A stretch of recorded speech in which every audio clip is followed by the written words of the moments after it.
Hey, Dionne the Tea Priestess here for you and me and a cup of tea.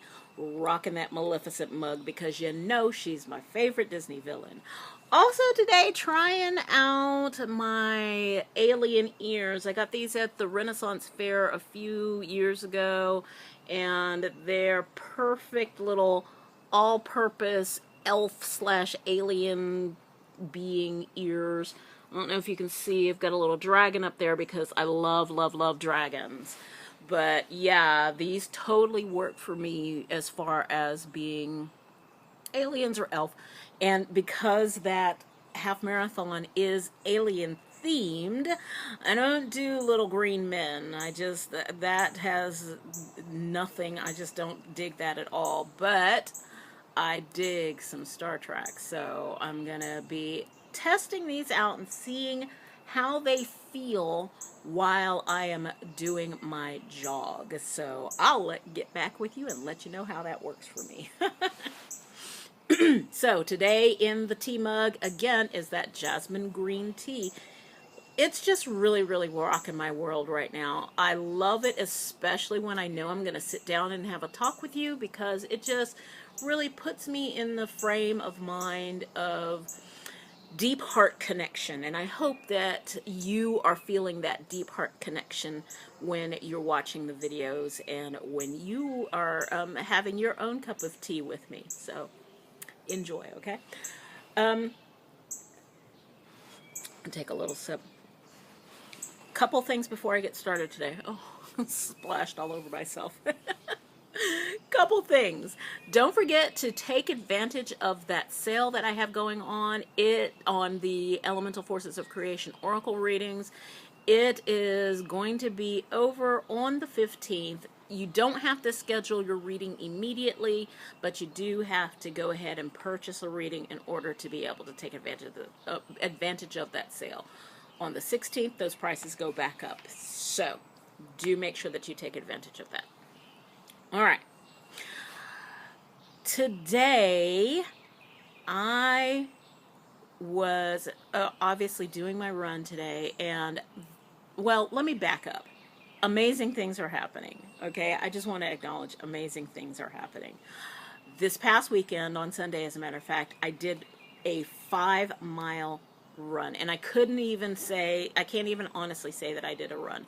The intervals have now broken up to where it's a 1/4 of a mile steady pace and a 1/4 of a mile slow pace, and I could only manage to do one of the intervals steady pace, because in order to make the goal that I want of a 16-minute mile, I have to run those steady pace intervals at least, I actually have to do all the intervals at least 4 minutes per mile. But the good news is I've still got plenty of time to be able to make that goal. And even if I don't make the goal of a 16-minute mile, I'm still doing fantastically. I ended up tracking at about a 23-minute mile, and it was still really, really good. I do have to remember that on the day, the very next day after I do these longer training intervals, to go on a recovery walk, because like I said, I did this on Sunday. I did the 5-mile walk on Sunday, and then I didn't do anything on Monday, and I was really, really, really sore until the next training came up today. And I was actually surprised by my training today. I thought that I was actually moving slower. It felt as if I was moving slower, but what was actually happening was I did move faster. I had an average pace of 16 minutes and 16 minutes 27 seconds per mile. So that was really interesting to me, and that is another reason why that earth power of tracking is so, so important, because oftentimes we feel like we're not doing as well as we should on the course of trying to make that dream come true. But when we actually write it down, when we actually keep track of it, we can see that, oh, a few days ago I didn't do this, but look at how far I've come.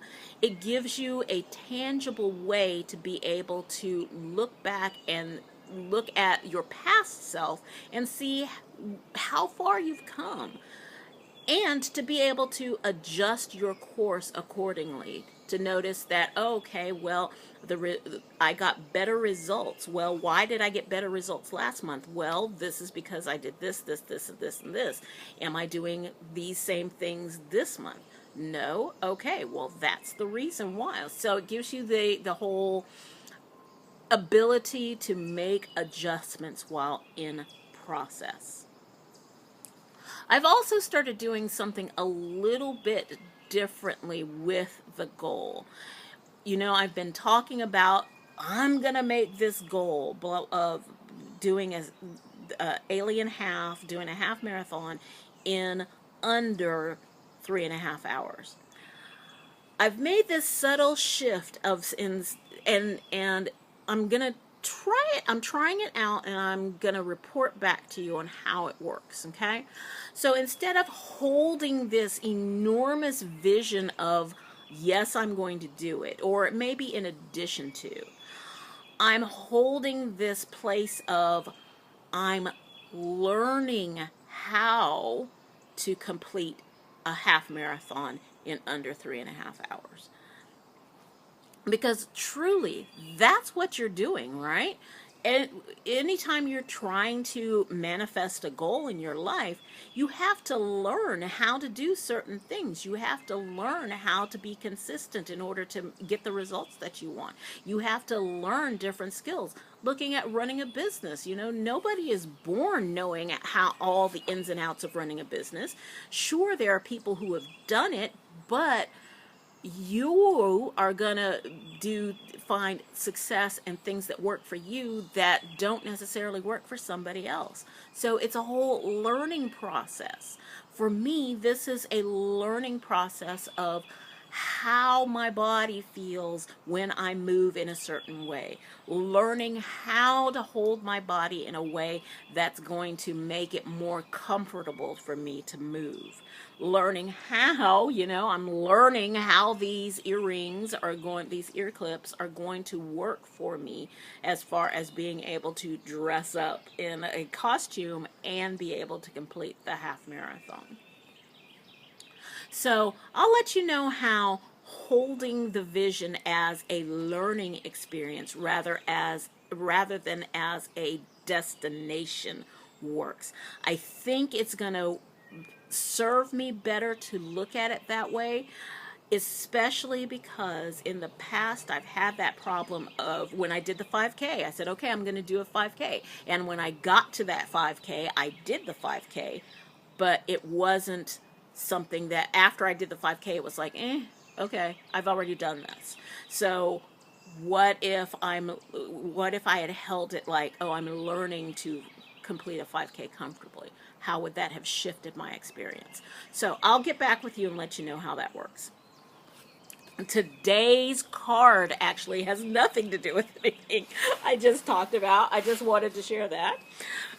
But today's card comes from Spirit, or maybe it does have something to do with today. I don't know. I hadn't really thought about that. Anyway, today's card comes from Spirit. It's as within, so without.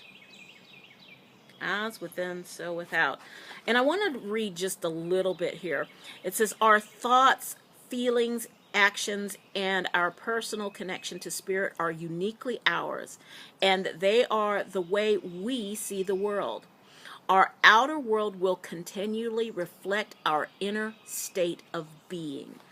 So, that our inner world is this vast, vast playground where we have memories and beliefs and all of our life experiences stored there.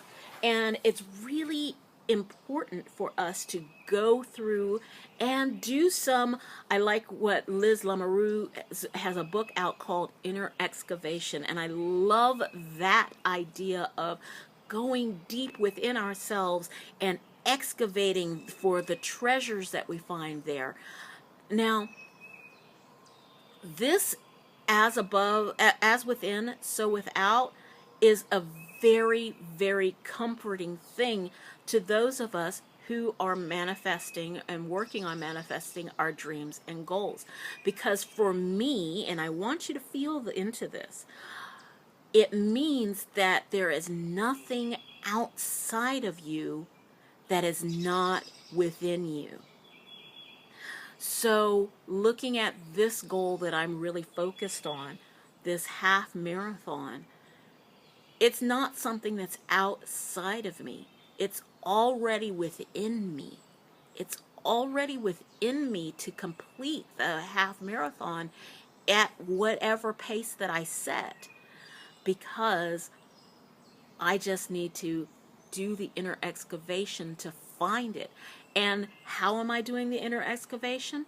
I am doing it every time I get out there and run.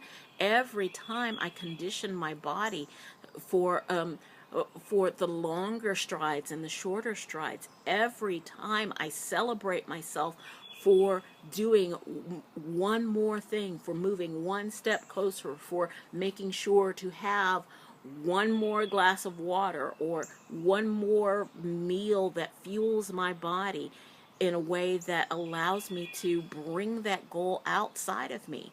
It's already within me. So I want to invite you to remember, especially on those days where it feels like you are not moving forward and nothing is going right, and why the heck did you ever think that you could possibly do this, whatever it is that you're trying to achieve. Everything that you are trying to achieve is already within you. It is just your job now to tease it out. Just tease it out. Do one little thing that brings you closer to it. And stay in gratitude. I tell you, I have been doing a gratitude journaling practice where I'm actually writing a letter for every day for everything that I am thankful for. And I cannot tell you what I can tell you what a difference it has made. It has actually been phenomenal. You know, it seems ridiculous it seems too easy when they say that when you hear people saying when you are in a spirit of gratitude, you find that you have more to be grateful for. And it is so true. I've been doing this gratitude journaling practice for 3 months now, going on 4 months.